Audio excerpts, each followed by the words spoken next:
I'm looking at the charts and I see people joining from different parts of the world. Really exciting. That was Kyle, Protect the Water. I one of the my newest discovery and such a lovely song. I recommend Kyle, Protect the Water. I could put it in the chat also if you're interested in listening to that. But we're not here for the music. We are here to learn. And welcome, welcome, welcome. Just a quick look through the charts. I see folks joining us from El Salvador, US, Kenya, Oliver from Switzerland, Malawi, Sweden. Lovely to see. Welcome, welcome, and thank you so much for joining us from different parts of the world. A few more people are still joining us. We're about 60, and we will begin in a few seconds. Just to run through some of the instructions, I guess many of you who has been a part of this, the first 5, you know this already. So please rename yourself, put as a prefix, ENG if you're speaking English, SP if you're speaking Spanish, and AR if you're speaking Arabic, just to have a flow of who is joining us from what region. Lovely to see. Great, thank you for doing that. I see some of you updating that your names. Away from that, you also know the drill. This session is being interpreted, and we're really grateful to Interprefy for making it possible.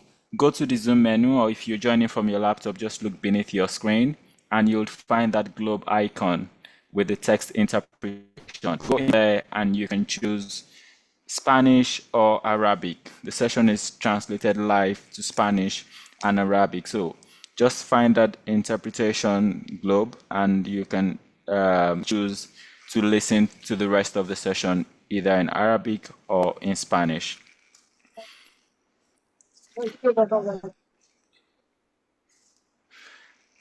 And with that slight interruption, I want to remind you all that you are muted when you join, and we ask that you stay muted for the rest of the session, except when you're asked to speak.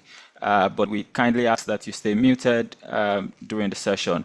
If you can, we'll be lovely, beautiful faces. So feel very free to turn on your videos and to make this a lot more interactive. That said, this session is also recorded. Previous have been uploaded on YouTube. Some of you may have seen it already. If you haven't, feel free to catch up on something you've missed or listen to something that you want to be reminded of, or just share the link with people in your network. Find it on YouTube. If you search for 2026 Water in Communications, you'll find a playlist under the World Water Week YouTube channel. Great. I'm still looking at the chat and I see a few more people joining us.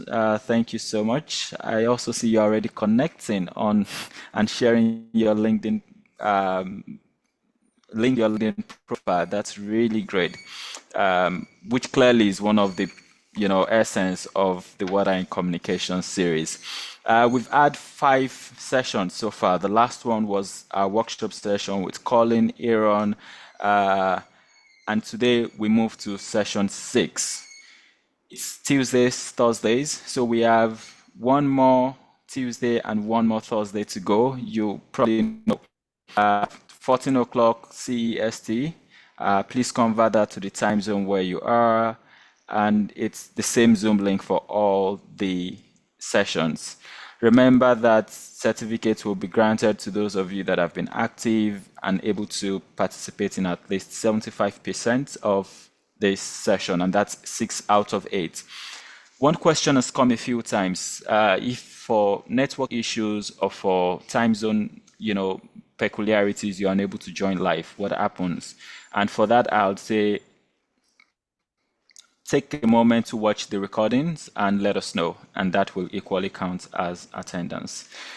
That said, I'm very excited to announce today that we will have a special session in August. As I am, And this is basically the opportunity for you to put to practice some of the things you've learned, to see how well you can really use some of the insights that have been shared, some of the practical sessions.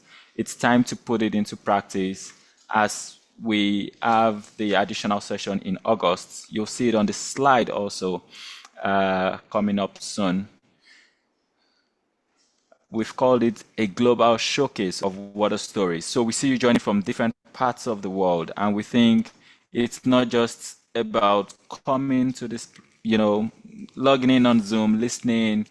What can you do with all what you've learned? And this is not going to be a panel session. It's going to be the opportunity where you get to present your water story and you get feedback from other participants. So get ready, begin to write the stories.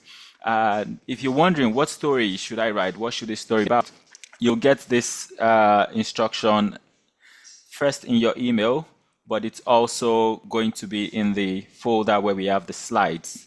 But basically, there are 5 elements we're hoping to get from your stories.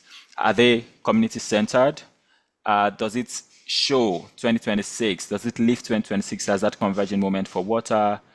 Elch elements, many of you remember that from our previous session. You also remember the litmus test, and I see we're moving faster on the slide. But these are the elements we're looking out for, and does it also drive people to take collective action? So if you can write a story that these 5 elements, why not share with us? There is the option to express your interest even before you start writing up until 30th of June, and then you have up until 10th of July to submit your stories. You'll get more information in your email, so we wouldn't spend so much time on this. But the session will be Thursday, 6th of August, same time as usual, and it will be your own turn to present, to share with us what you've been able to do. And if you're wondering, what else do we do with your stories? We are grateful to the Grundfos Foundation because selected stories will also be showcased at World Water Week. So we're going to put selected stories, QR code to your stories, probably a link to your brief also when we get to World Water Week. So your stories do not just end up here, but it gets to be seen globally, and this is why we've called it a global showcase. This shows you just a feel of where we go from here, but you'll see this in greater detail when we speak next week. So hoping you can join us next week as we walk you through what happens after the Water in Communications webinar series. Moving on swiftly.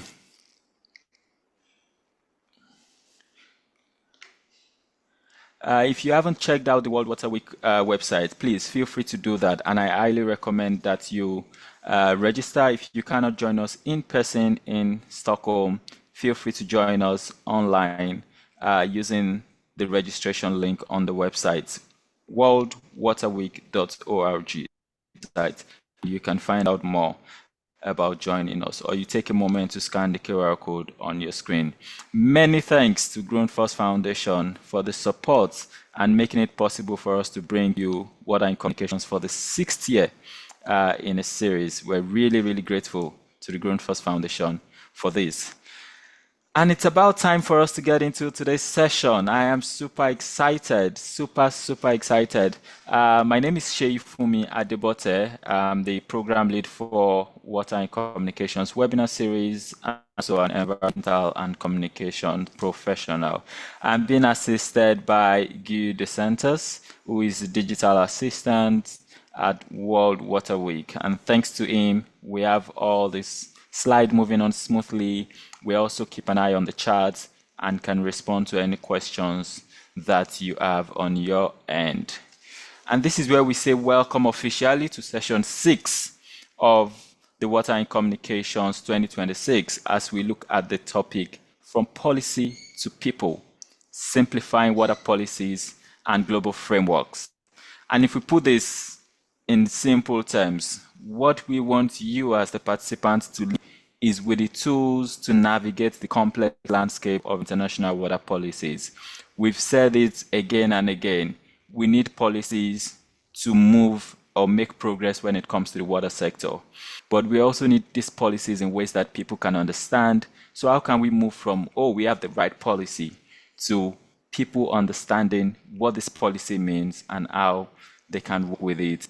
We're also I'm also pleased. I had a look at the slide, and I'm pleased that there will be some relevant links. There will be some, shorts, video clips, I think, and some hands-on session for you to engage and get a clearer sense of the topic.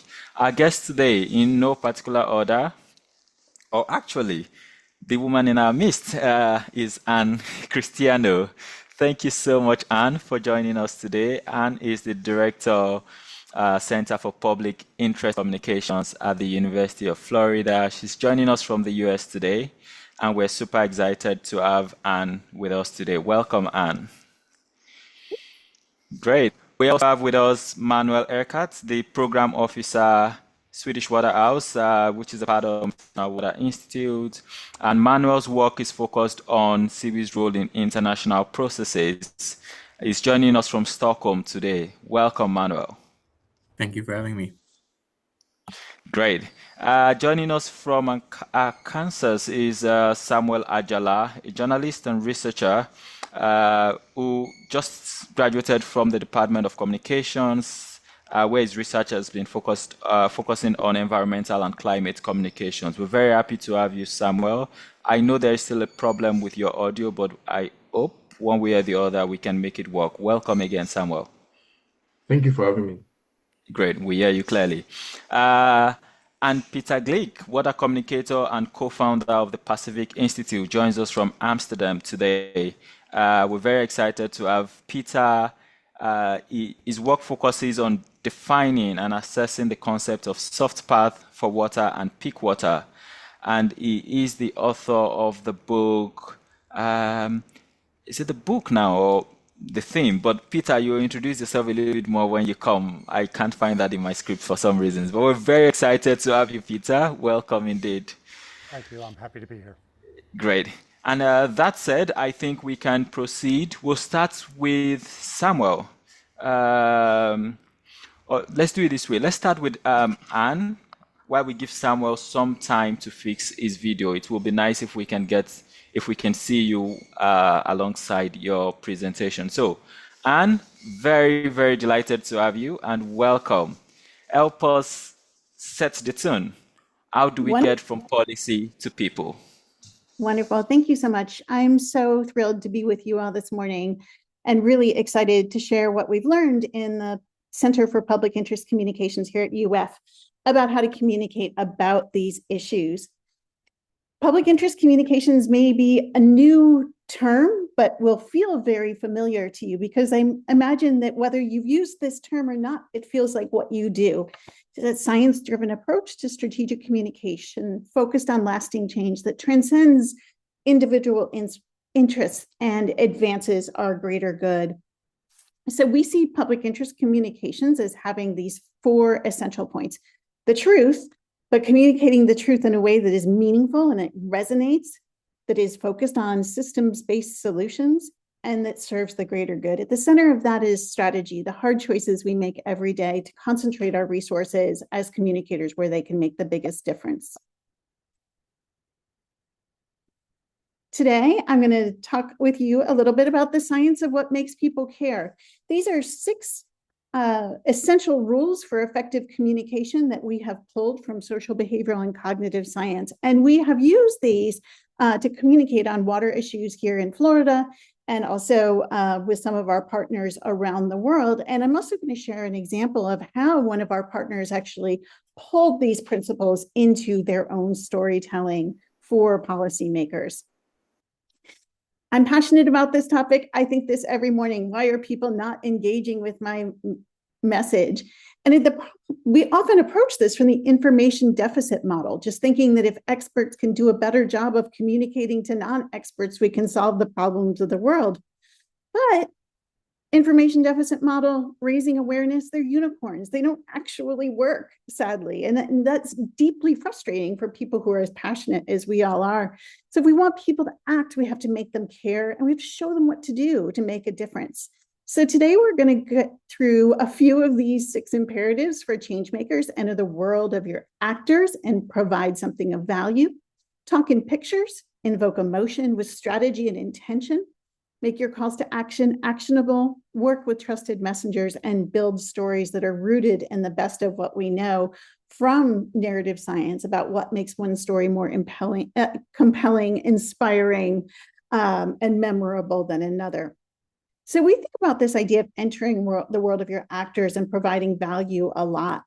We often think about getting communication out, but it's about getting the world in. So we have to think about the people whose choices and behaviors can make a difference and what their priorities are, acknowledging that their priorities may not always align with ours. In fact, moral foundations theory and the moral dyad suggest that people have prioritized different moral foundations around authority, purity, care, loyalty, fairness. And it's pretty likely that the person that you're trying to convince, or the people that you're trying to convince, don't share yours. So we have to empathize with them and connect where these things matter. So, and that's because people don't seek information. Nobody's out there looking for information. We are seeking affirmation.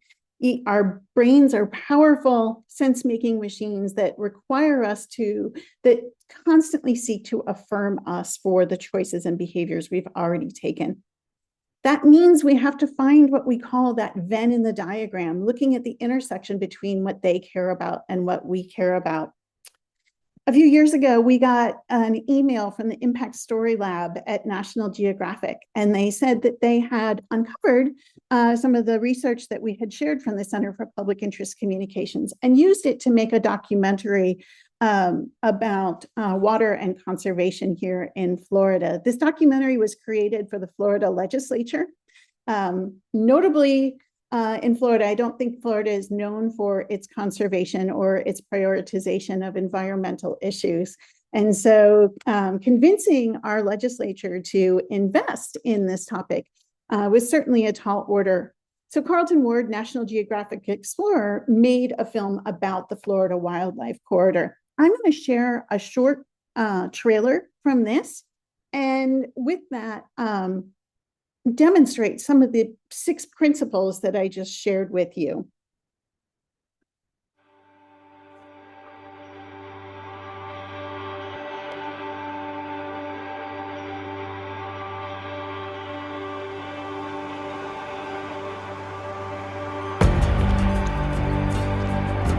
Florida is like no other place on earth.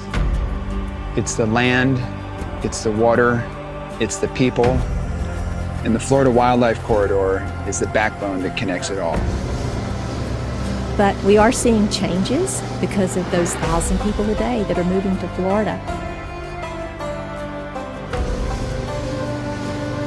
We have to maintain that our environment in the state of Florida is our #1 priority. Without it, we do not have healthy water, we do not have healthy beaches, and people don't come here. It took Mother Nature and God a long time to develop this land like it is. And we just need to slow down and figure out how we're going to save it.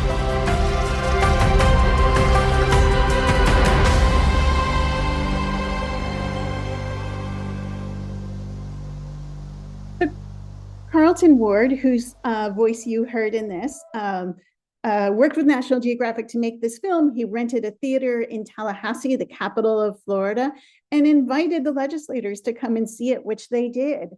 2 weeks later, the Florida Wildlife Corridor Act came up for a vote in the legislature, and our legislature passed it unanimously, providing $240 million to protect water and connect the wild spaces around Florida. And we continue here in Florida to invest in this.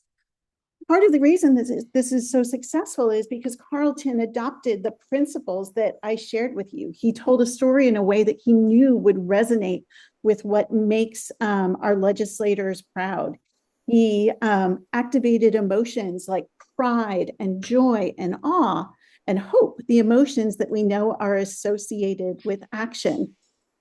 And I'm jumping in. Sorry, Yeah. jumping in to say we don't see the other slides apart from the video if you want to move, but Okay. also to ask you to speak a little bit slow so that we can, Oh, the sorry. interpreters can get it. Thank you. My apologies. So as you think about this and you think about what Carlton did, he created a film that is appealing to all of us, but it was deeply focused on the people who he wanted to take action. He told the story in a way that would resonate with the legislators, talking about God and Mother Nature, not presenting his objectives around conservation as being in conflict for what was already important to them: tourism, development, sport fishing.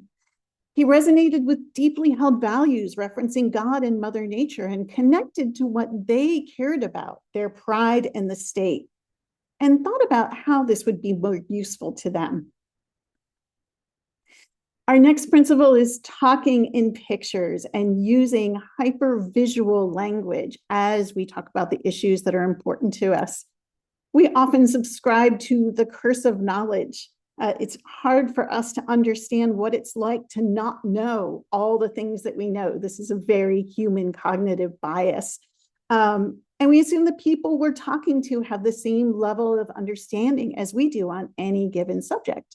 So the solution to that is using concrete visual language, because our brains hate uncertainty, and simplicity equals credibility. Jonah Berger's great book, Magic Words, shows us how powerful concrete versus abstract language can be. It holds people's attentions, it increases memorability, it shows attentiveness and understanding. And these are things that we can't do with the abstract scientific language that we often use to talk about water issues. And it's also true that when we give into jargon, it can alienate people who don't have that same level of understanding. So we encourage people always to use definitions rather than scientific terms, unless you're talking with somebody who you know shares your expertise exactly. We've also found through research that metaphor and analogy connecting to what's familiar to people you're talking with can be really powerful. You saw Carlton Ward use the metaphor of a corridor to describe what he was trying to create. And when you connect an analogy with values-driven language that emphasizes solution, you can get stronger support across all political mindsets, which is what the research tells us. So I'm at time.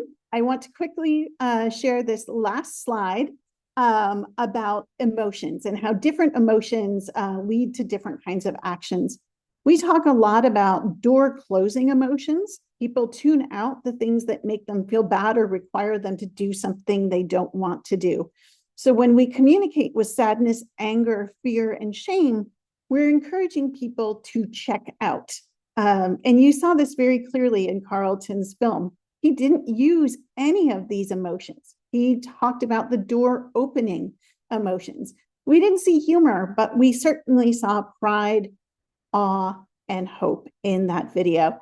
So I will stop there. I will drop my connections. I will drop my contact information in the chat, and also a link to the full version of this video, the film, if anybody's interested in watching it. And thank you, and I'm eager to hear what my fellow panelists have to share.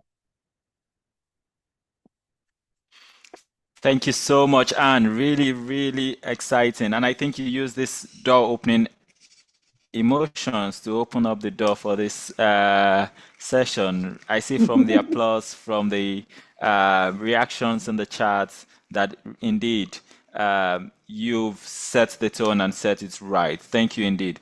Let's move on very quickly to Samuel. Samuel Ajala, can we welcome you for the next 10 minutes with your opening presentation? I know your presentation is more or less like a workshop session, but let's see what we can do in 10 minutes. Samuel, welcome.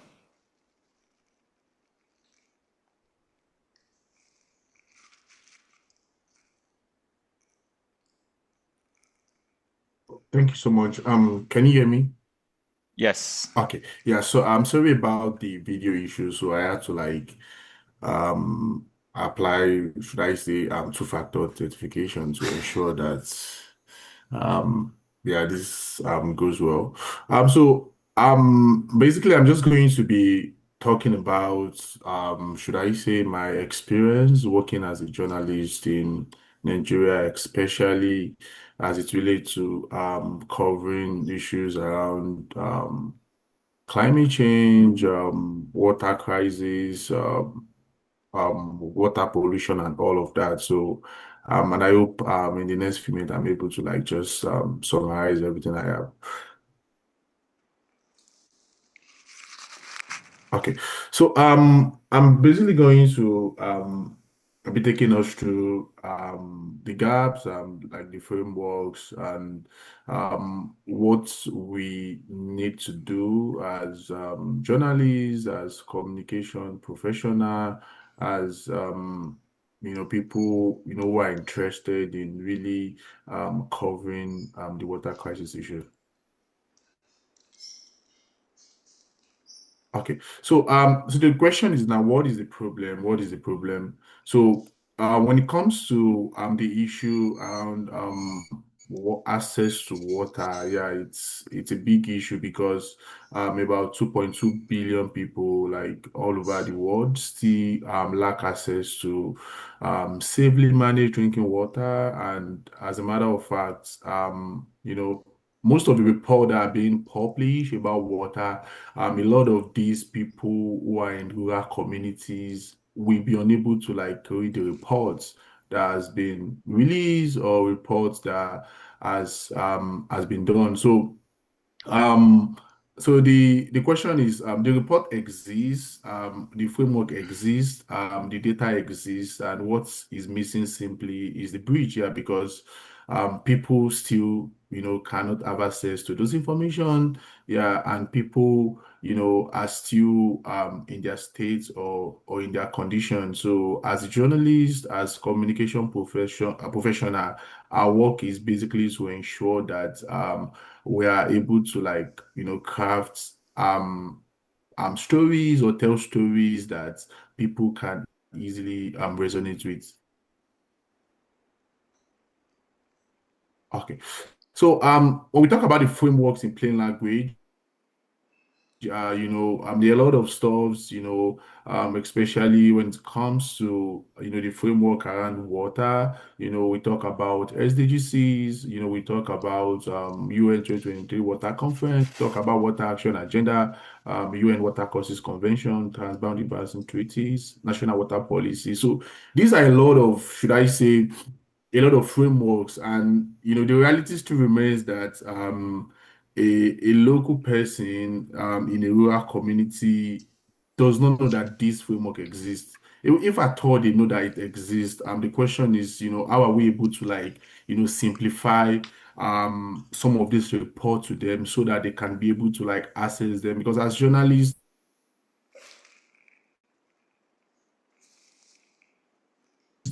at times our work is to ensure that we come up with something that is accessible to the audience. And what are the legal tools that actually gives leverage? There are a lot of legal tools,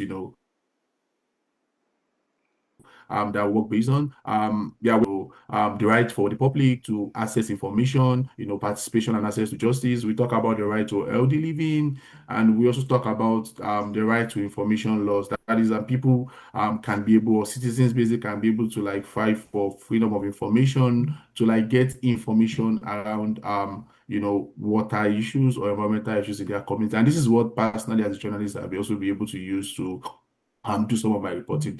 Um, Next slide.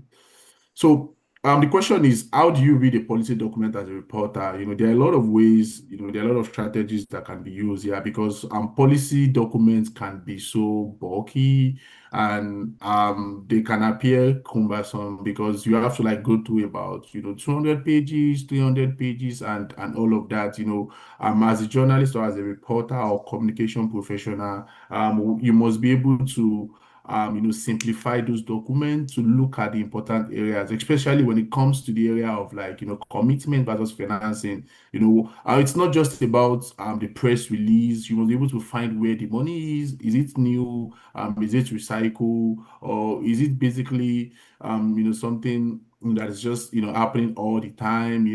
Is it something that's it's part of like unfolded, goals that has not been achieved. So the next question is, who is accountable? Someone has to be accountable. Yeah, is it the ministry, the agency, the utility, or the company? And someone has to be held accountable. The government too could be the one. Yeah, it depends on how you're able to like find that information to ensure that someone is held accountable. So the question is, what is missing? That's like the bigger thing, what's missing. So it depends on the region you want to focus on. Are you looking at Africa? Are you looking at Asia? Are you looking at Europe? Are you looking at North America, South America? Depending on what you want to focus on, you can be able to like get what is missing and where does the truth hide. So the headline basically is just for the launch, they have press releases and all of that. But the real findings actually sits, inside the footnotes, the methodologies, and the assumption that is behind the model of whatever is being released. Okay, so from a technical report to a story people read. So the question is, when it comes to those reports, as journalists or as communication professional, we need to look for a way to humanize those reports. Yeah, we need to ask questions around, what is the woman's takes? Like, who wakes up wars? Who does this policy affect? Like, is there any particular number that you can be able to locate, who are the winners and losers, when it comes to this policy that is being created. And the last part is, how can we translate the jargons here? Because the truth remains that for a local person in the rural village, it's all jargons because some of them are not educated, they are unable to like read, these bulky policies and all of that. So then it's our work to ensure that, we translate those information to something that is relatable to the local people. Yeah, so I'm just going to be using a case study of a report that I did. And this is a report that was actually published on the Xylem. Yeah, I think maybe later on I can paste the link for you to have access to it.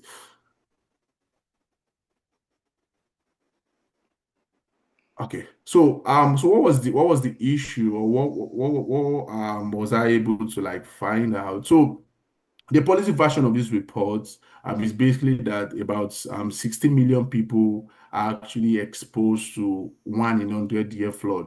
And that's like about a quarter of the national GDP of Nigeria, and that's about roughly about 105 um, 0.5 billion people who sits in the risks, zone.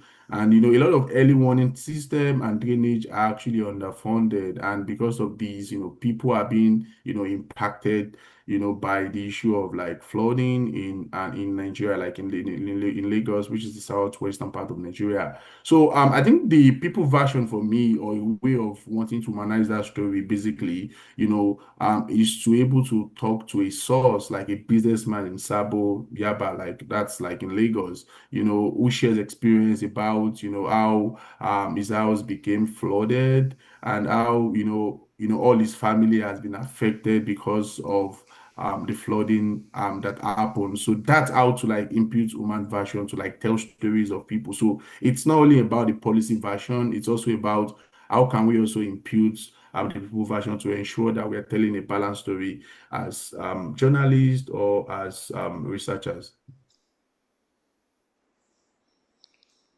Okay, so traps that swallow good water story. Where false balance. So it's a fact that everybody needs to understand that you know we need to like look at the evidence, we need to like weigh the evidence and all of that. Then we'll talk about press release journalism. So it's not just about, coming out to release press releases. We need to like go in depth to investigate or to put a human face on the press release that has been released to ensure that you were telling humanized story that is relatable to everybody. So I think for now I'm just going to stop here because I don't want to like take much of the time. So maybe during the panel session I can be able to like address questions and give more insight or light. Thank you. Thank you. Thank you so much, Samuel. Really appreciate it. I have one question already for you and for Anne, and that is, you talk about the people version, which is, and you gave this case study, which is not so much door opening like Anne presented. And I'm wondering, how do we balance those two? But we'll come to that in the panel session. Let me move very quickly to Manuel. Manuel is works with international policy processes at the Stockholm International Water Institute, and it's been in and out of this, UN water conferences, the water pavilion at the United Nations Conference of Parties. He knows what these global processes looks like, and I'm sure sometimes from where he sits, he just shakes his head and wonder. There is a lot of misconception that journalists have about how such high-level policy works. So, can we start with from there, Emmanuel? What are your reflections? Well, thank you, and I think this is already super valuable for me.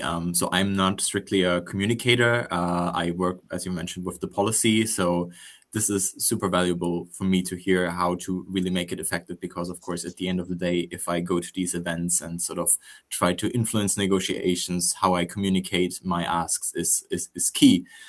So this is already very helpful, and also something I often forget. So I wouldn't just say it's a misconception of journalists, but also everyone working in working with these spaces and communications, that there are certain things that you have to be aware of. I think particularly for these spaces, something that is often prohibitive is the language. Just sort of as a sort of anecdote or sort of more informal note, last week I was at the SB64 following discussions around the GGA and particularly the BAF and the BAR and how they should reiterate or reflect the CMA7 decisions. So this is a lot of abbreviations. This is of course very prohibitive, particularly for communicators or in general everyone who hasn't engaged with the space for a while. And in essence, this was just the halfway climate meeting in Bonn that had discussions around the adaptation agenda, and particularly how prior commitments, particularly in regards to finance, should be kept up.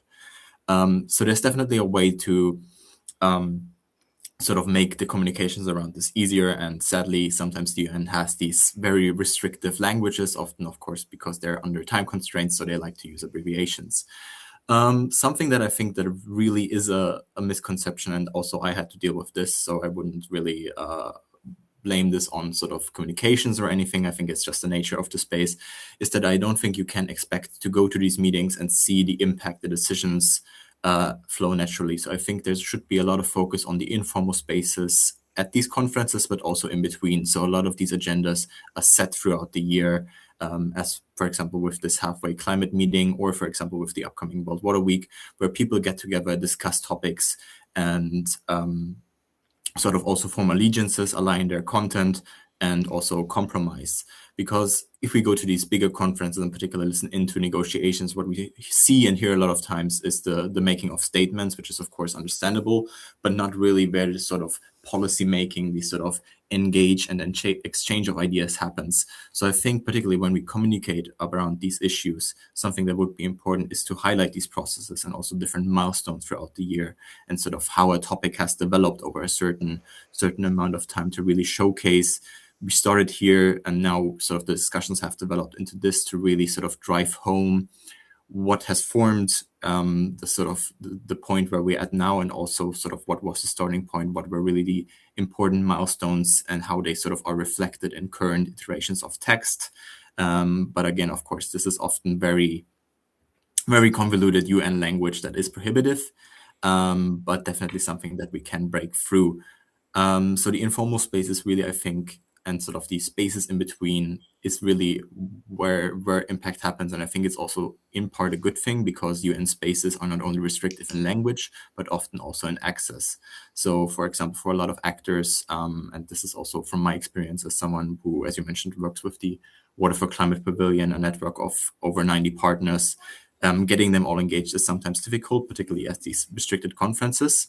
So the spaces in between allow for much more interaction and engagement. And I think this is also where communications comes in again, because at UN spaces, we often see it, accreditations are scarce, and also, for example, private sector are sort of strictly, or not strictly, but sort of more formally restricted from the space, but of course also other smaller constitutions, smaller bodies that don't have the means to access these spaces, which are becoming also costly over time. So that is, I think, the biggest thing I would mention, to really try to use the informal space and sort of spaces in between.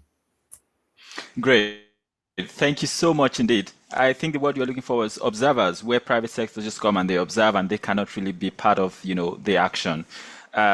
We'll come back to you in a bit, but I want to lift the point you made about the need for, civil society communicators to break through these policy frameworks. And I'll turn to Peter Glake here. Peter Glake is a water scientist and communicator. He's been working on this topic for ages, and I think he can, in very simple terms, help us understand. I mean, Peter, some of the work you've been doing has been talking about human right to water, and in policy, this has been affirmed. But what storytelling approach, what narrative framing do you think can really help us hold the government to account and connect these policy promises to the reality of people? Very good. Well, first of all, thank you for having me. I'm delighted to be here, and like Manuel, I agree already. I've heard many interesting things that are helpful in general for the idea of communications around the complex issues of water. First, perhaps a little bit about my background. I am a scientist by training, a hydrologist and climatologist. I helped found the Pacific Institute in Oakland, California, a number of years ago. And for those of you interested in water, I recommend going to the Pacific Institute's website. We produce a lot of materials, a lot of issues of importance, but a lot of that material is accessible. It's designed to be accessible to policymakers and to the public and to general audiences. I also wrote I'm a scientist and I write academic journal articles, but pardon me, there's a helicopter going overhead. I hope that's not too noisy for all of you. But I also write materials that are available to the public, opinion pieces, blog posts. I participate in podcasts because I do believe very strongly in the idea of public communications. And I wrote a book called The Three Ages of Water that talks about one of the aspects that Anne mentioned at the beginning. It talks about the past and the present and the challenges we face around water, but it also presents an optimistic vision, a hope for the future. It's the third age of water, with the idea that I truly believe we have serious problems around water, but there are solutions, and that finding those solutions is key to what we want to do in the long run. You mentioned the idea of the human right to water. I spent quite a bit of time thinking about not just the scientific aspects around water, but when I began work in this area, there was no formally acknowledged or accepted human right, legal human right to water or sanitation, I would note. And from an ethical point of view, I thought that this was wrong, that in fact there was fundamentally a human right to water, that it must underlie a lot of the challenges that we face and ultimately perhaps the solutions that we face. And it led to my work in the history of the human right to water and my background in trying to understand the law around human rights and law and human rights declarations.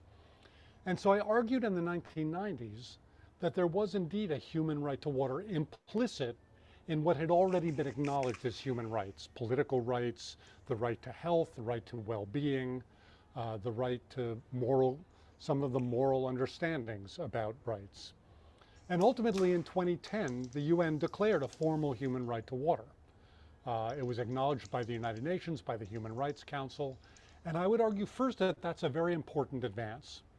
But I would also explicitly note that simply declaring that there's a human right to water isn't really enough. And it gets to what some of Samuel was discussing and what Anne was discussing. And that is that declaring something is not the same thing as guaranteeing it or providing it or protecting it.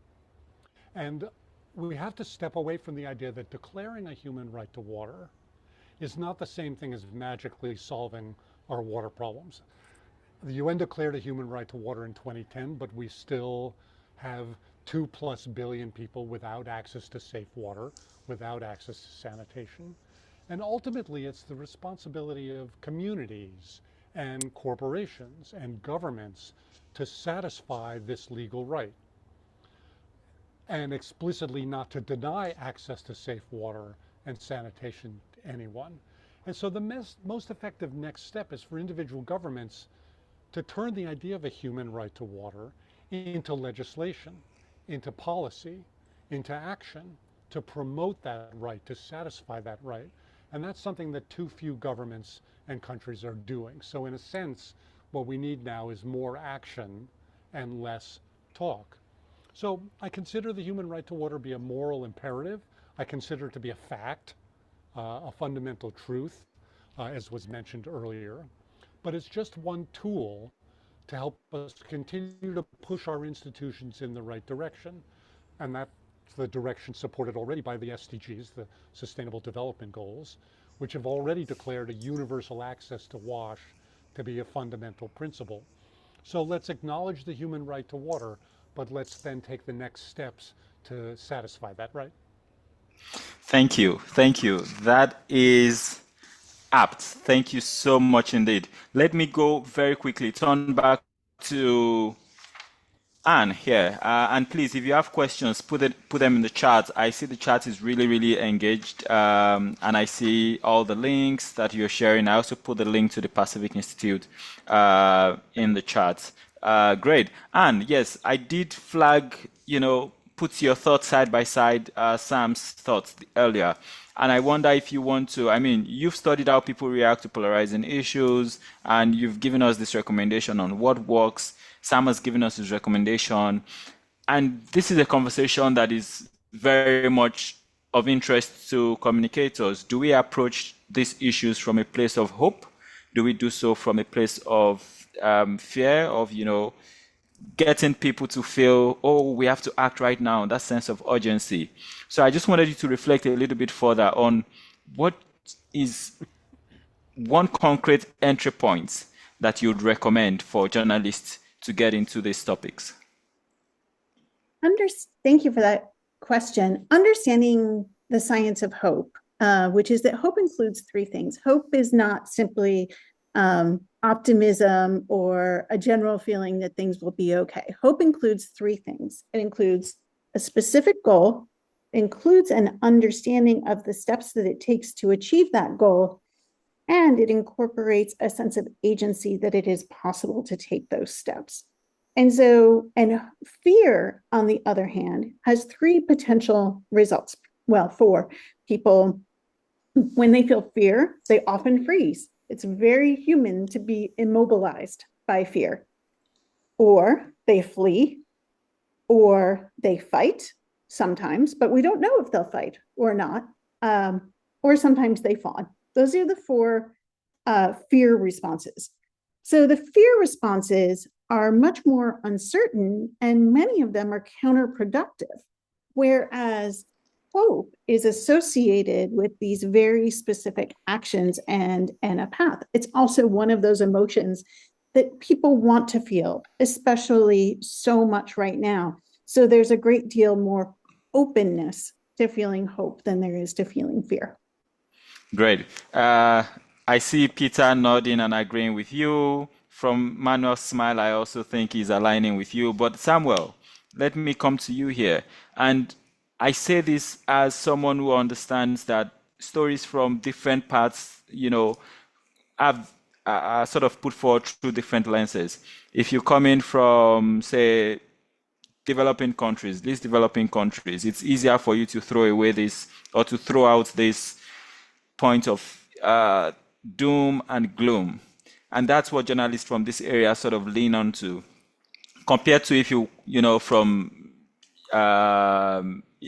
you're from other parts of the world, then you feel like, oh, let's talk on policies, let's talk based on what is happening, what should be happening.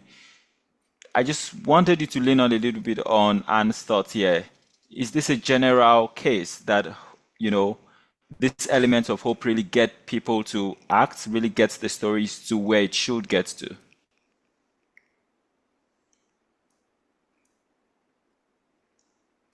Samuel, can you hear me? Can you hear me? Yes, I can hear you. Yes.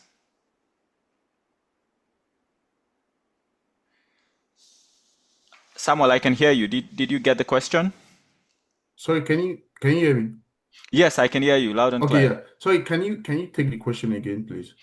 Absolutely. So, just leaning on Anne's thoughts that hope really get people to act, and then I'm coming from the other side of there are other parts of the world where what works for them is to throw out the reality, and like with the example you gave, to talk about the gloom, the doom, and people respond to that. So, I just wanted to get your thoughts. If really it's a generic framework that hope really gets people everywhere to act. It gets the message to the right people. Or sometimes we need to, turn to the other side and use this doom, gloom, fear approach to get things done. Yeah, I would say basically, yeah, that hope is actually a great tool, and at the same time, like using a case study of, like, let me say, people in the like global south, yeah, people have been hoping for ages that their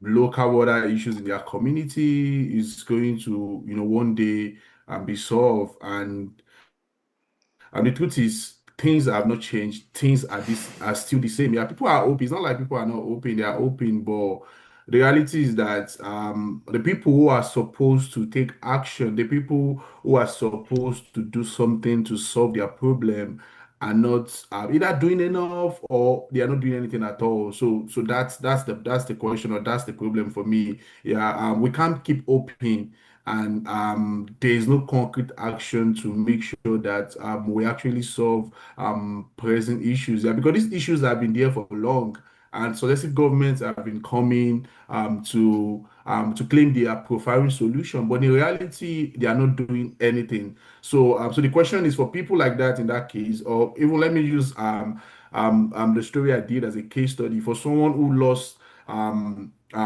his children, or yeah, that who lost their children, as a result of flooding in the northern part of Nigeria, or for someone in the southern part of Nigeria who also experienced the same thing. Are they going to keep hoping that something is going to happen? Yeah, because things are not changing. Their lives are being affected. Yeah, so that keeps me wondering if they can keep hoping, or if we need the government or the key stakeholders to actually take the necessary step or action to solve their problem. So the issue still remains that these crises are there. There are still people in Nigeria, in other part of Africa, that still don't have access to like clean water to drink. So do they keep hoping that one day that's going to happen, or the government or the key stakeholders need to like take decisive action to ensure that their problems are being solved? Great, thank you. I guess Anne might have some feedback or thoughts to share, but just to keep it balanced a bit, I want to move very quickly to Manuel. And Manuel, from all the conversation and what we know also, we can agree on the fact that yes, we all need water, but we also know that we need policy for this to come into being. And this is where things could become politically charged. Some people feeling, oh, this government is in power and they are not thinking in this direction. Others might think, no, the government is really trying and they're doing the best that they can, and you just need to stay and hope, like Samuel was challenging right now. And I'm wondering if you could reflect. I know you work on the policy side, but based on the work you've done, if you could sort of share some thoughts that communicators can keep in mind to keep this conversation constructive rather than being divided, what will some of these strategies be? It's a good point, and I mean, when we look at the sort of policy space in negotiations, there's of course a bit of division. Some of it is very historic. Some of it is, of course, around the sort of commitments, and particularly who will in the end finance, or how will activity be financed. And I think this is also something I saw last week. Of course, sort of, and that is something we embrace in our communications and try to see, is that to keep the focus on collective action aligned, see really where sort of our shared ambition and sort of partnership can drive change and sort of make change possible. And keeping that in mind is, I think, is an important part to not only keeping it civil, but also keeping it focused on sort of practicality. Not getting too lost in the big space of negotiations, but really also tying these global processes back to on the ground action where this sort of implementation happens is, I think, an important reminder we always need to make for us to make sure that we not just get lost in sort of the ivory tower of international processes, but really sort of have the people on the ground in mind, and really sort of also people who work at the front line of climate change, to really sort of keep embracing that. And then I think I don't want to diminish the sort of usefulness of overall messages like water is life, because they are true and they are important, and they are very catchy, and that is, I think, a benefit in itself. But I also think sometimes when we communicate around certain issues, we need to really keep our audiences in mind, and really also, particularly when it comes to sort of making clear why water is important, or what is, for example, with a conference like the UN 2026 Water Conference at stake, to really sort of consider our audience and also how we can sort of drive home the point of materiality when it comes to water. So why water matters in a specific sector, environment, ecosystems, or group, to really sort of show the concrete examples, because sometimes I think we are just sort of, and this is of course also coming from my perspective as someone who is working with water, really engaging with water. So to me, of course, this feels natural to consider where water intersects, but this sort of systems perspective is not always sort of something that is the first strength of mind. So I think really highlighting why it is important, why water matters to something specifically, instead of sort of an overall message, can be very helpful. At least something that I see in the policy space, particularly where sort of more sort of preemptive statements sometimes do not get you far. Thank you so much, Manuel. And as we get to the last 30 minutes of the conversation, I want to take some questions that are popping up in the chat. I see that some of our speakers are already speaking to them, but I'll lift some of them up and see if we can get some comments from our speakers. Let me turn to you, Peter. This is a question that is directed to you and also to Anne. Thank you, Sumbul, for putting this question out. Referring to Anne and the point she made around how hope brings about action, but staying hopeful is itself an active effort, especially in times when the world is in despair. So our question is this: how do you sustain that effort? I see Anne is responding. So how do you sustain that effort as communicators and tell water and conflict stories that spark action instead of numbing people into hopelessness? Yeah, Peter, you take this. Okay, so first of all, I've been working on water issues for a long time. There's a lot of emphasis originally and usually on thinking about what the problems are, trying to help understand what are the problems with water and ecosystems, water and conflict, water and climate change, water and human rights, water and access to basic services. There's a tremendous range of water problems out there, and the reality is, if I weren't an optimist, if I didn't believe that there were solutions to these problems, I would have gotten depressed a long time ago and stopped working on these. So the idea that hope is not just something you want to communicate to an outside audience, but it's something I want to internalize for myself so that I can keep focusing on not just the challenges, but on the solutions, is really, really an important point here. And I truly believe there are solutions to water problems. Again, in the book that I wrote, The 3 Ages of Water, I talk about the nature of the water problems as the second age of water, but I also spend a whole third of the final third of the book talking about the stories about how do we solve the problems. We know that we can meet basic human needs for water and sanitation for everyone. We know that we can restore ecosystems and provide basic water for natural ecosystems. We know that we can reduce the risk of conflict over water, because there are success stories out there. And this gets to Samuel's point earlier about telling stories and about the introduction, about the importance of telling stories. Tell the stories about what works. Tell the stories about the people who are doing the good things that are solving maybe a very local problem, but ultimately that can be scaled up to solving global problems. And if you put all of those things together, there's a different path to the future than the path that we're on, which we know is a depressing, unsustainable path, that there is a sustainable path to a sustainable future. And bring those stories not just to ourselves so that we can keep working, but to the public so that they have hope for the future. Thank you indeed, Peter. And I wonder if you have any, very burning reflection you want to put up. Yeah, I think that I really subscribe to the importance of telling those success stories. However, the success stories cannot be magical success stories. They can't be built around single heroes. They have to show the minutia of how change actually happens, and we're not in the habit of telling success stories in that way. It's important, though, because we need to show the agency that each individual has to actually make a difference and show the different ways that people play major and minor roles in achieving those successes. And we also have to contextualize them as the larger challenge. We see this a lot in housing issues, where you see a press release that a community has built 200 new units of housing, and everybody says, hooray, the housing problem has been solved, when in fact we needed 1,500 units of new housing for a particular community.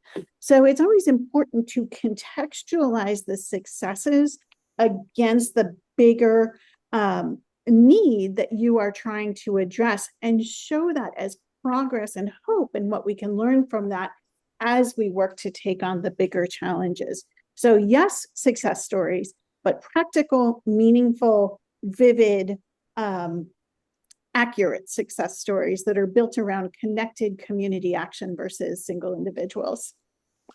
Okay, great. Thank you so much, Anne. I'll take one more question from the chat, but then I want to bring Samuel in at some point to speak to some of the points that he had in his slide but wasn't able to get to. We'll look at that slide where you talk about choosing a local angle for a global framework. I see we're talking about hope, but I also don't want to drift away from the topic, which is around how do we make people understand policies. So we're going to put up that chat in a few seconds, and Samuel, you can continue from just to reflect a little bit for a few minutes on that. But while we do that, I want to go into the chat again and pick up one more question that I saw that was burning, and this is from Jonas. Can too much hope or positive communication lose effect if the uninterested receiver thinks, just a sec, if the uninterested receiver thinks, oh, they have it under control, I don't need to care? If so, how do we balance that? And who wants to take this? Not you, Samuel, since you will give us some practical walkthrough. But Jonah's question is, if we put too much positive information, then the audience thinks, oh, everything is fine, they're working on it, sooner or later it will be done. How do we as journalists find that balance? How do we balance that?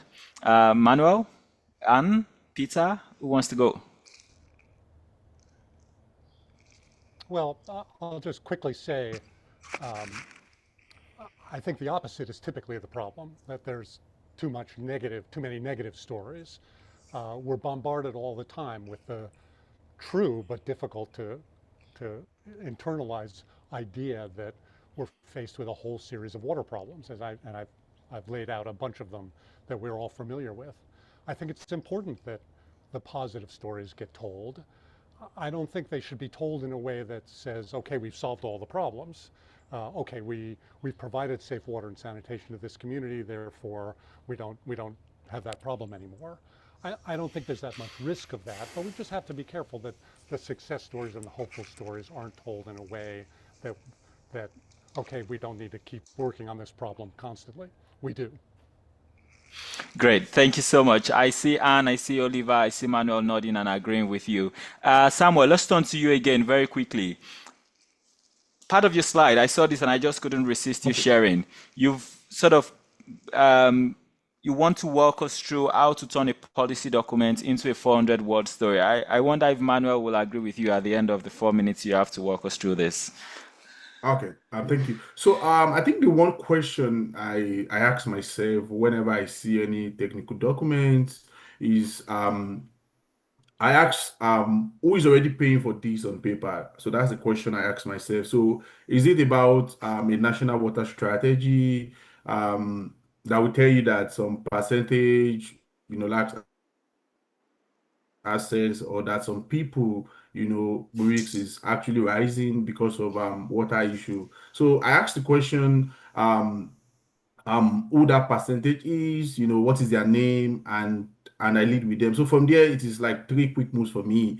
And so it's more like I'm trying to like, convert every number into a person. Yeah, because for me as a journalist, humanizing my story, humanizing data, humanizing report is actually very important for me. So it's more or less like, I look at it from the angle of, when we talk about the failures or we talk about the lapses, like for instance, the reality on ground, let me say in Nigeria, is that about 60 million people lack access to clean water. So I asked myself a question that if about 60 million people lack access to clean water, like can I be able to like tell that story? Can I humanize that story? To look at okay, what's the goal the government has set or put in place to ensure that they solve the problem of water crisis, or what is the goal that either national or international organizations or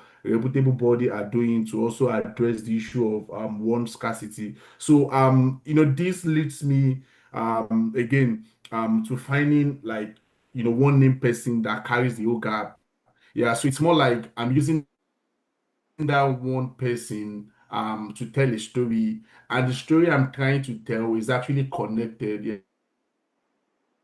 Yeah, because that one person is actually carrying the burden of what other people in other communities are actually facing. And so that's the angle I approach I actually use. I'll just go back to the report I did again about the flooding issue. Yeah, and it's because when we look at the data, when I look at the data, one thing I realized was that the FCDO data actually show that about 60 million Nigerians and about a quarter of our GDP are actually exposed to flood in a year. So that means that about 1 in 100 people are actually exposed to flood threats. So that's wanted to tell a story because data was available, and all I needed to do to fill that gap was to actually humanize the story aspect. And I think I would also agree that aside from talking about the problem, we also need to talk about people who are pioneering solutions, who are doing something to solve some of the problems that we're actually undergoing. And in journalism term, we call that aspect solution journalism. We spotlight individuals, we spotlight companies, we spotlight innovations that are actually contributing to solving problems in a specific field. It could also be in the water sector. It could also be maybe about how maybe a businessman, or about how a company is actually working to ensure that people in rural community have access to water. So and when it comes to like choosing the local angle for the framework again, how you can turn problem into telling stories. I think it's something that we need to like start from identifying the failure. We need to like humanize the failure. We need to like bring people to fill the gap. And the important aspect also is that we need to also look at those local cases, to checkmate them with the global claims that are being made all the time. Yeah, because in the actual sense, claims can be made, and in the real sense, nothing can be done to actually implement those claims that are being made. So thank you. Thank you so very much. If I probably will come to you and close with what you have on, I think it's 2 slides away from this, where you had 5 bullet points for us to take with us after this session. But I'll come back to you and close, sort of wrap up the conversation with you with those bullet points, Samuel. But here I'm turning to Manuel. Manuel, how practical is this? You work with these policy documents and it's shown us some of these very clear steps. How practical would you say this is? Are there still some gaps, and what should journalists keep in mind? I think this is important and so practical. I think really sort of moving away from just representing numbers or sort of policy terms is important, and also a sort of a good trajectory we begin to see in the UN, where there is sort of a lot of focus right now on defining indicators and measurements to measure how we sort of, for example, progress on adaptation efforts, be it on sort of the sort of increased amount of access to sanitation as one case, which is of course one important thing to measure and to sort of have the awareness of the number. But at the same time, we also need tracks and sort of projects that make sure that these measuring and indicators do not just remain numbers, but really lead to transformation, to really also give communities ownership, to empower people, to really make sure that we're not just sort of creating a measuring burden, but really use these numbers, use these projects to not only drive implementation, but ultimately make a change for the better. And I think really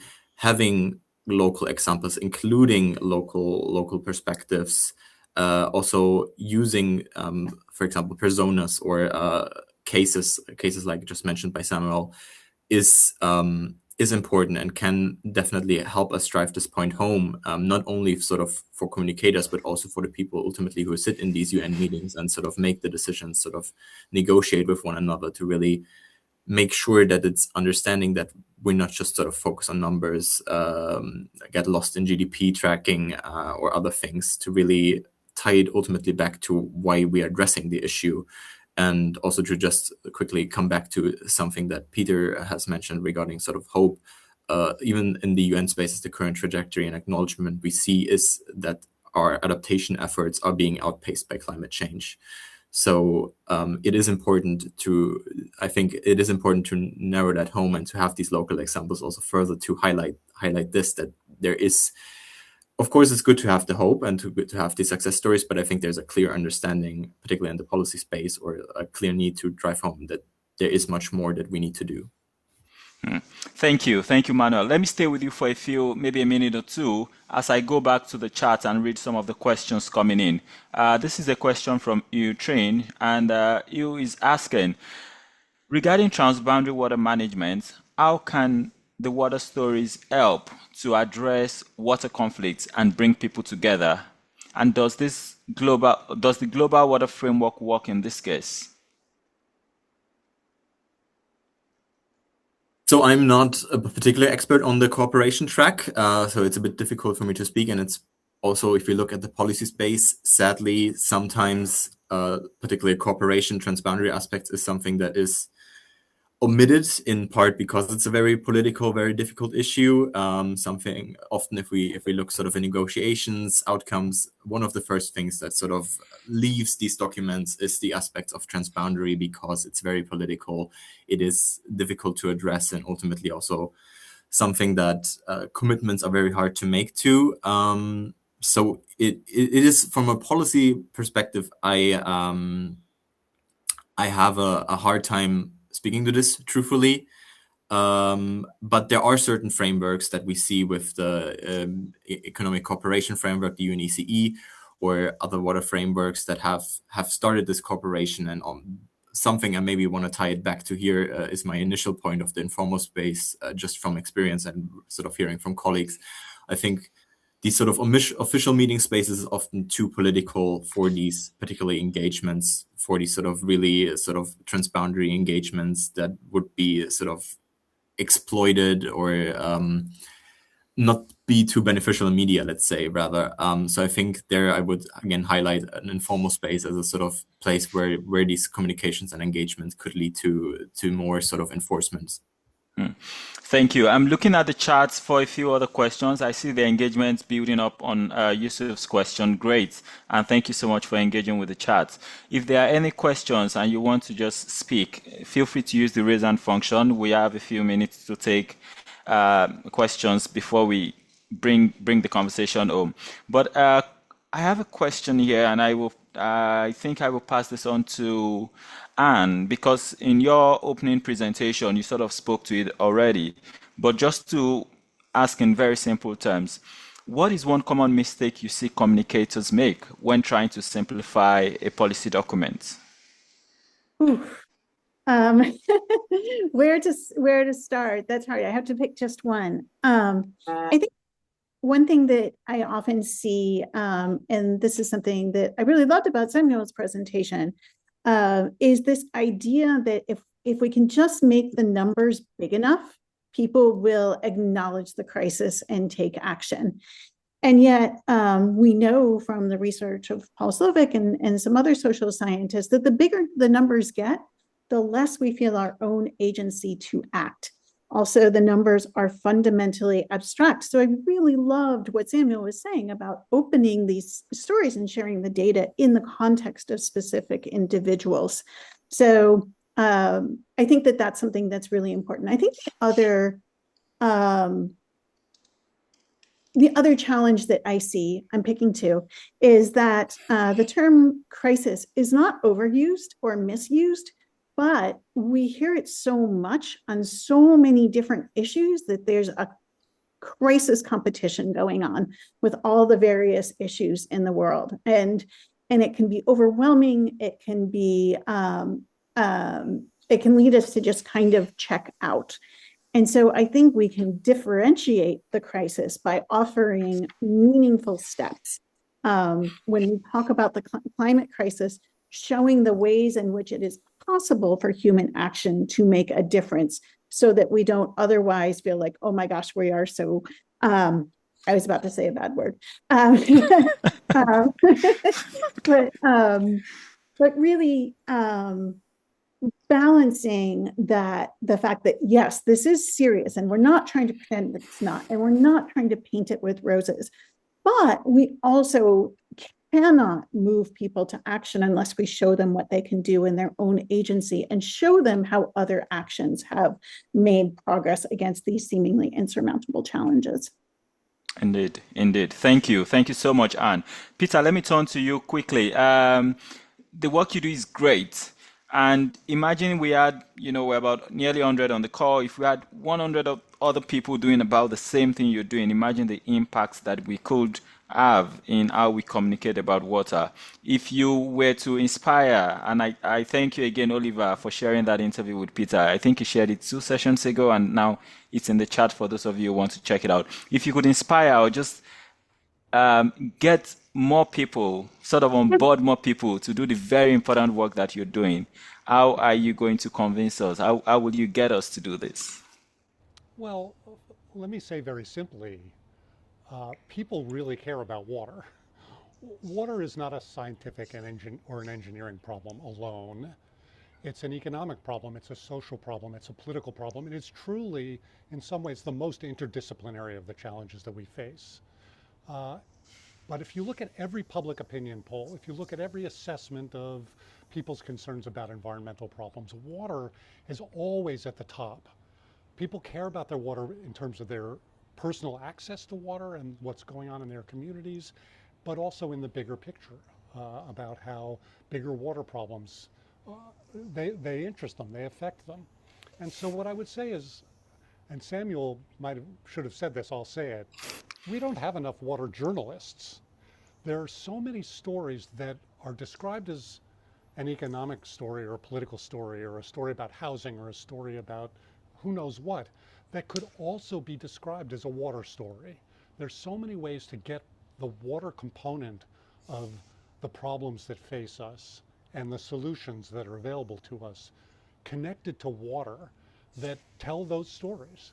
So what I would say is no matter what field you're in, if you're a scientist, you're an economist, you're a legislator, you're a member of the public who's just interested in these issues, talk about water in whatever aspect you can, in whatever way that interests you, and you get more and more attention broadly to the problems that all of us are looking at. Thank you, Peter. We don't have enough water stories. I agree with you.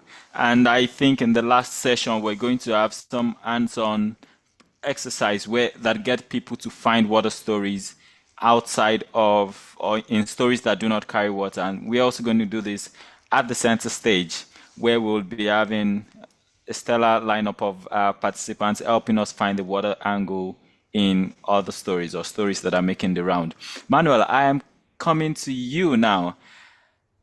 Let's take it that we're not on this Zoom call and we're not learning about water. I'm a random stranger. I walk up to you and I say, hey, Manuel, given the work you do, I think you can explain this UN Water Conference to me.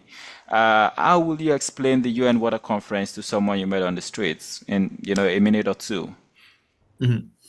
I would start very much also with sort of acknowledging the water. So if you can think of a sector, ecosystem, group of people that is not relying on water, then the conference doesn't matter of you. But if you cannot, then you should engage, be it for the planet, be it for prosperity, be it for cooperation, or even health and people.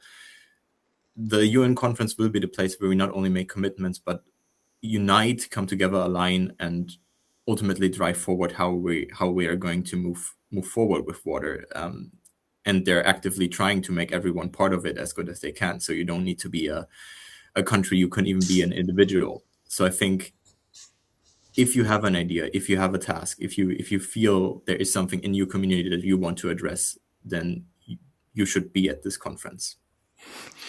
Thank you. Thank you very much indeed, Manuel.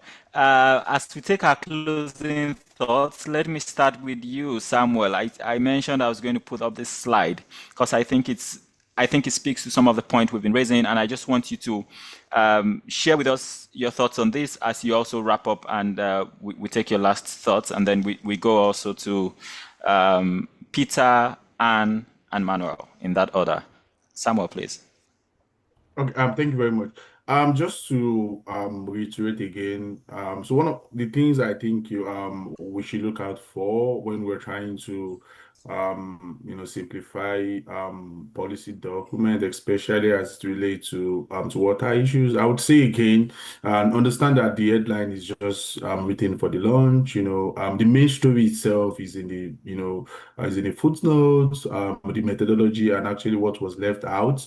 The other thing I would say is you need to find out the number. You need to locate the single figure that makes a reader stop. So when you see a single figure that would make you stop, definitely you're going to know, and you must be able to verify it and find a way to build your whole piece around it. So the other part is to name who is accountable. There will always be someone that is accountable. At times you might need to swap the government for the ministry, the agency, officials that actually owns the results. At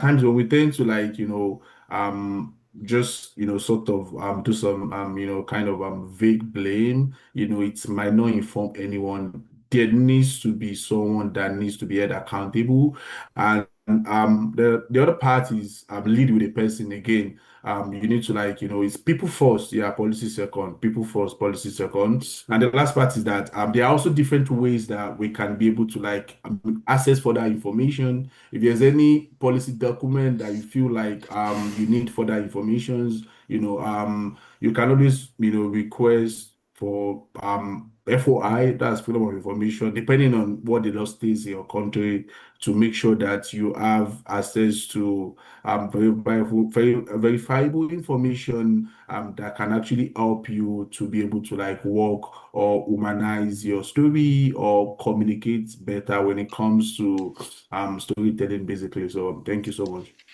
Thank you so very much indeed, Samuel. And thanks for all your thoughts, for all the efforts you put into the slides and making it very understandable. Really appreciate it. As I turn to Peter for your closing thoughts, exciting to read that you have a new book coming up in November, When the Well is Dry.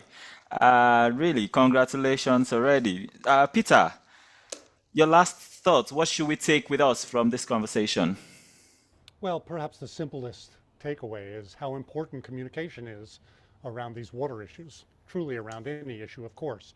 But for those of us interested in water, it's not just the science, it's the communication. People care about water. They want to understand what the challenges are, but they want to understand and know that there are truly solutions out there. And the strategies that Anne described and the strategies that Samuel described are very important, no matter whether you're a scientist or a journalist or in some other field for ultimately communicating around the challenges around water. I know that that's of interest to this particular audience. I appreciate the opportunity to share my own thoughts, and I would just encourage all of you. There's so many different ways to communicate. Let's pursue all of them. Great. Thank you so much, and enjoy the rest of your time in Amsterdam, Peter. I turn to you, Anne, for your closing thoughts. Thank you. I'm going to share a quick slide because one of the things that I think has been pointed out is that communication is so important to this issue. Communications is gas on fire. You can't separate communication from the work. And but it's also true that communication is chronically underfunded. We don't have enough journalists. We don't have enough storytellers. So that means we have to do less with more and concentrate our resources where they can make the biggest difference. So we encourage change makers to use these 4 questions to think about how they can concentrate their efforts in the place where they can make the biggest difference. So what are you trying to make happen that isn't happening right now? Specifically focusing on not the reality, but the change that will make that reality happen. Who has to act or do something different to achieve that goal? Understanding how your beliefs might align with theirs, finding that Venn in the diagram, and connecting to what they're already paying attention to rather than expecting that they are going to come and pay attention to what you want them to look at. So using that science of human-centered design to reach people where they already are. So we use those questions all the time to help people focus their efforts, and I encourage you to use them as well. Thank you indeed. I'm taking notes and writing it because I think it's really, really practical. Thank you so much. Manuel, what should we take with us from this conversation? There's so much to take, and thank you all to my co-panelists and also to the people in the audience for the amazing questions and inputs. One of the key things is, I think, burst the bubble. So not only inwards but outwards. I think often water people are very focused on talking to other water people, but we really also need to engage with other spaces. This is sometimes frustrating, and I see this daily because water often is not a priority or top of the agenda. But I think what we need to take away from us here is to really use, for one, the sort of communication approaches outlined today, but also see and think about how does water intersect with this issue. And I think in most cases, you will actually find that water has a key part to play in addressing the sort of space, for example, in the climate space. But also trying to learn how can I speak the language of the specific space, because often that is a prohibiting factor. Great. Thank you.